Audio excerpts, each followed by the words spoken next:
On this episode of Smokco Sailing, some fishermen want to trade. Okay, and just to even show how much more we're living off the land, let's see if that was it. I don't know. I have no idea. And we've got nothing. Fun realization. We're Armand and Leah, and this is our four-legged first mate Pinot. We bought a sailboat with the dream of quitting the rat race and sailing the world. We sold most of our belongings, moved aboard Cosmo, and transformed her into a blue water cruising vessel. A year ago, we left our jobs and took off from our home port of Monterey, and since then, we've sailed over 2,000 miles down the Pacific coast and into the Sea of Cortez. From leaky bilges to rolly anchorages and unforgettable sunsets to unexpected fixes, we're learning to live simply, sail slowly, and enjoy the chaos along the way. This is our story. This is Smokco Sailing.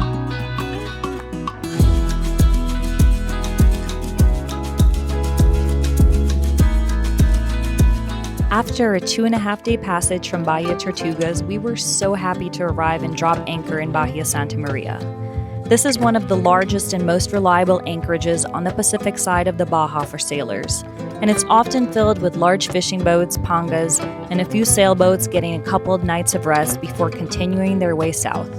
It's a 9-mile-long bay formed by Magdalena Island's largest indent and lowest sandbar, and it's a bit rugged and remote, has no docks, shops, or services ashore.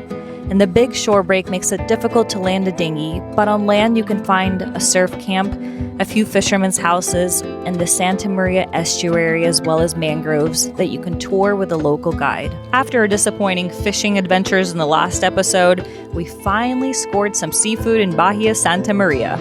So it's true bartering system. Yeah. So I got a bunch of batteries and some fishermen want to trade. So let's see, I'm going to start with 4. I'm going to start with 4 and see how many I can get for 4. This area is big for lobster this time of year, and there's many pangas ready to trade.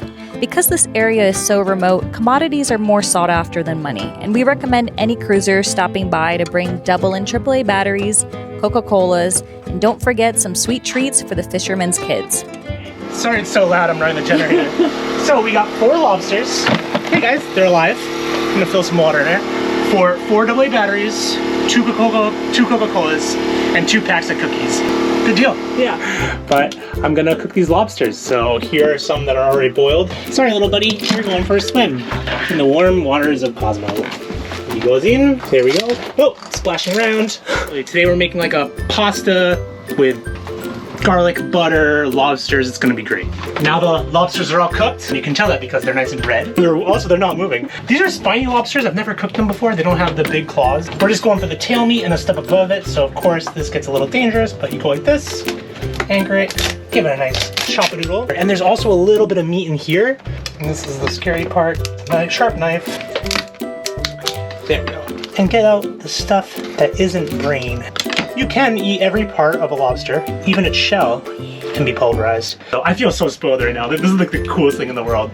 Leah was just looking up how much a lobster would cost at Safeway in California. $8.99 per tail. And previously frozen. And these are fresh from the water, not previously frozen. Alive. The coolest thing ever. Like, we're so pumped. So we're gonna have this. I'm gonna take you on my cooking adventure and we'll have some wine and chill. I'm so excited!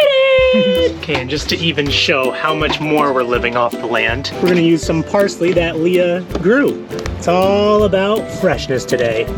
And normally Leah cooks. She's a much better cook than me, but I'm taking over today because I owe her. She prepped all this food for the passages and it was all so good. So hopefully I don't screw up, which is why I'm gonna give her some wine beforehand to kind of help her feel better. Took the lobster out of their tails. They look nice and pretty like that. Now I'm gonna do a little bit of butter and a little bit of oil in this pan, cook them up, let them jam, some garlic, and then I'll add the pasta. I'm gonna add a little bit of pasta, just enough for them to jam. You don't want to overpower it. Leah was saying if only we could grow our own pasta. No, I said if we made our own pasta. Yeah, then it would be 100% homemade.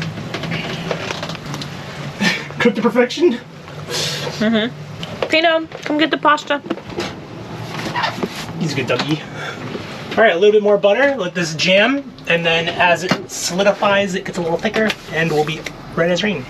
Well, it's not gonna be solidifying because it's unless you put it in the fridge, right? If only she just shut off the camera after I said that, we wouldn't hear all this.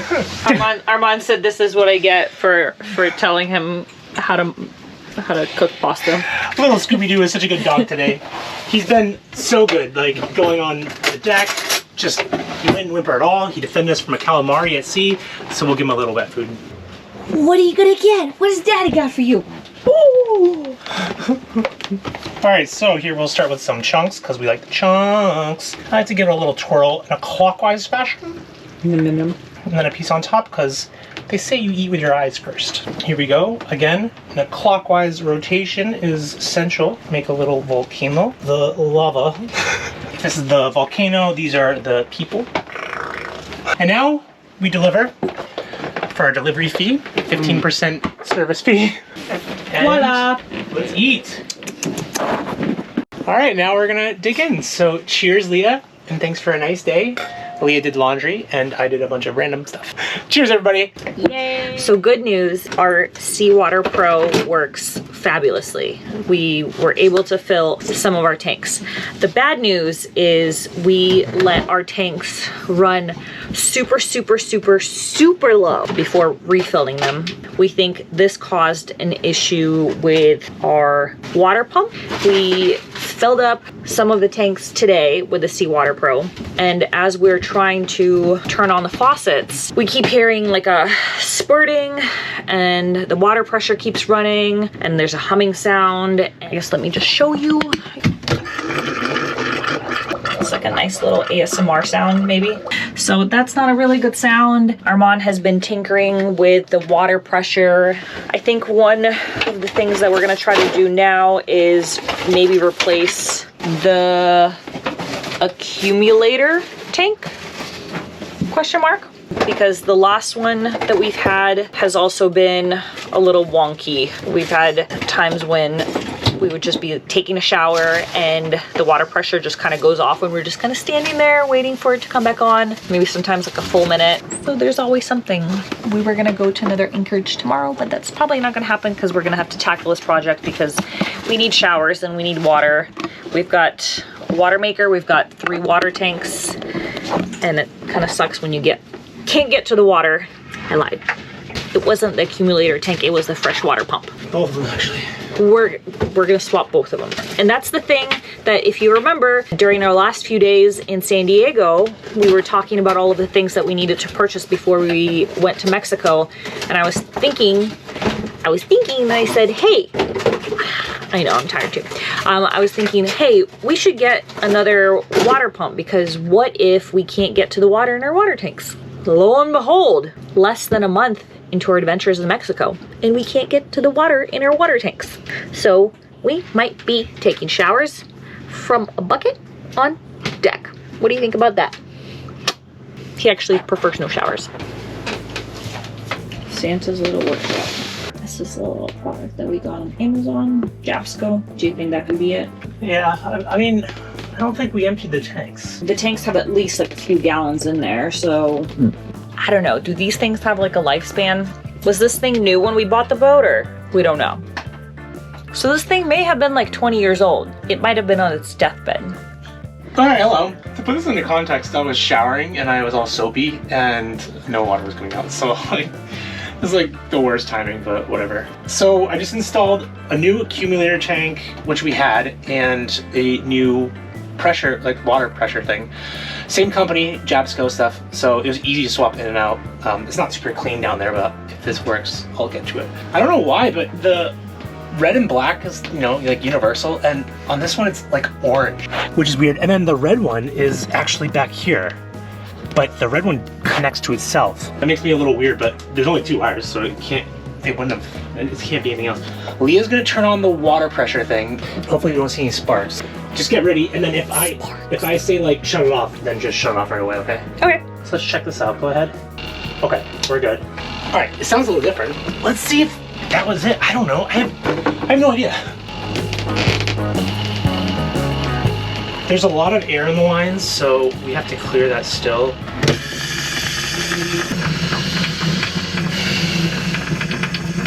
I want water! Okay, what else are you gonna try? There's a in-water strainer. I'm gonna take it out and clean it. Maybe something got fouled up in the hose.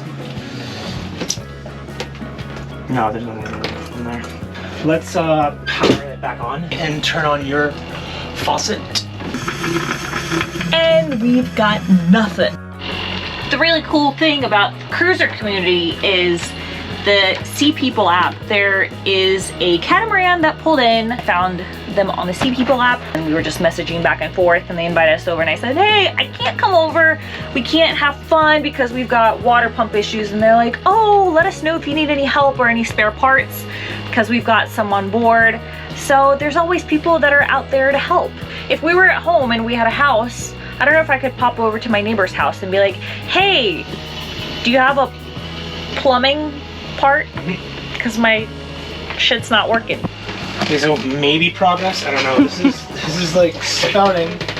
Yeah, I really wanted to leave tomorrow, but we might get delayed a day. So It's okay. we'll see. I just like I had other things I wanted to do, but it's okay. I'm trying to be positive. I wanted to make these fish cakes. I caught all these fish today, and I really wanted to make like these mackerel fish cakes, but we'll make them tomorrow. Tomorrow is another day, but we're just gonna keep running this. Push the air out, because the problem is air can compress. So as this thing goes, air, you know, is a long line, and then the air compresses. Water doesn't compress, so we're pushing the air out. It's a mess. Any physicists out there, just let us know if we're right. We've got hoses. We've got really long hoses, right? Yeah, Everywhere, yeah, and there's a ton. pipes. They're just really long and running along the walls lines. of this entire boat. Yeah, and a lot of water stays in those lines. So like, your tank's gonna be empty, and you can still have like 10 more gallons because there's so long, so much line. Yeah. Do we have a solution? No. We might. But do we have a theory? Yeah, this is. Do we have a theory? Yeah, I know. Come here. You said it too. I feel so stupid saying this out loud, but I think I just didn't make enough water. I think because I just don't think we made enough water. So if anybody's ran their Don't be putting me in this category. I didn't make enough water. The math wasn't mathin'. So the problem was we have 3 tanks, and I was filling up 2 of them, like back and forth. Like I'd run it for a little bit and another. I was going back and forth. I don't know why. I think in doing that, I just didn't fill up enough. So now I don't know what tanks are full, who has water and who doesn't. None of them have water. That's the answer. Tomorrow, when I wake up, like first thing, I'm gonna start making water. Leah said this like 5 hours ago, by the way. She's like, I don't think you made enough water, and I rudely dismissed her, so I feel terrible about that. But it's just one of those things when you're on a mission and you think you're right. You think you're right. I will say, we did have water pump pressure issues for the last few weeks. This did need to be replaced. Yeah, I know. And so I think we jumped to like the back of our to-do list or to the bottom of our to-do list and checked something off that needed to be done. Yeah. So we got it done earlier. All right, I'm gonna shower with a bucket. It's fine. Yeah. No big deal. That's Armand's punishment. I'm just kidding. I'm just kidding. I know, but all right. So from now on, we kind of know what we're doing now. Tomorrow we're gonna deal with this. It's not the end of the world. Yeah. Ooh. Oh, hello. I didn't do my hair. Oh, Hi, it's okay. You're fine. We've decided to leave this morning. Yeah. Yesterday we said we were gonna stay. I said, Armand, why are we staying? What's the point? Yeah, let's just go. I'm a little sick, and I'm, to be honest, this is an open book, been a little stressed out the past couple of days. Things just haven't been going my way, and I just need to slow down a little bit. So we're gonna go to Man of War, and I'm gonna take a chill pill, rest a little bit. You know, we've had hard passages, then we're getting somewhere, and I have all these to-do lists, and I'm running myself ragged. And that's not fair to Leah because, you know, I'm supposed to be chipper. We're supposed to be chill cruisers. Leah was just saying like, hey, you never got stressed or angry in corporate world. And I was like, well, I didn't really care about my job. So not that like, you know, we're in shambles, but I have been a little bit on edge and it's not fair to Leah. And I just don't want to be that guy. So we're going to hang out. We're going to chill out. Not to be like introspective right now, but we have been go since we left San Diego. We were in a little bit of a comfort bubble, I think, in San Diego for 4 months. And then we left November 18th, I think. And so we've been here for what, like almost like 3 weeks in Mexico. And we're 3/4 of the way down Baja, Mexico. So it's like, Well, it's so weird because I talked to my fast. family the other day. They're like, "Oh, you don't have like a job? Like, you must just be like sleeping in every day." I'm like, "No, we're actually busier, so we do need to slow down." So, because there will always be projects. We're gonna head over to Man of War. We're in Santa Maria right now. We're trying to time it so that we're hitting it at like low tide or before high tide hits. Yeah. Because we don't want to fight the current getting into the bay. Let's get underway. Yeah, let's go. See ya. Peanut, watch them while we pull up the anchor, okay? I'm just kidding. So the fog has cleared, well, kind of cleared, but you can see there's no fog behind us, but there's a little bit of fog layer leaving. Try to do this one-handed. Testing. Ramon's over there at the bow, pulling up anchor. And I'm over here steering, doing whatever he tells me to do. Tells me to go forward, I go forward. Tells me to go left, I go left. Tells me to go right, I go right. Tells me to go back, I go in reverse. It's pretty simple. Tells me to stop, I go in neutral. Because there's really no stop on a boat. You just go in neutral. See, that's the part that I wish our boat had. Could just stop. What'd you say? Yeah, that would be crazy. I have no idea what Armand just said, but I'm just gonna go along with it. All right, let's get this anchor up and let's get it moving. Fun realization. Is that what we're gonna call it, fun? As we're leaving Bahia Santa Maria, I look back at the dinghy and I'm like, why is there only one paddle? This is our second set of paddles because we lost one of our high field paddles zipping through San Diego Bay. They're on these little swivels, and when you have like a lot of vibrations, they tend to kind of like come off. Maybe there's like a better way to screw them on. Maybe actually have to figure that out. We lost another oar. If only we could lose the two from the same set. Now we have two different oars. Sizes. I was hoping that Armand maybe just got lazy and only put one paddle on and then just like gave up because he was like, we're not gonna go to shore. Came back and I was like, did you put the paddles on? And then he looked back and he's like, no. It could have been stolen, but I don't know why someone would steal one oar. At night, there's really high winds and the water gets kind of choppy through the night. So maybe the vibrations of the water just kicked it off of the thing. So another lesson learned. We're tired of learning lessons, okay? We wanna sip pina coladas and stop learning lessons. Okay? Okay.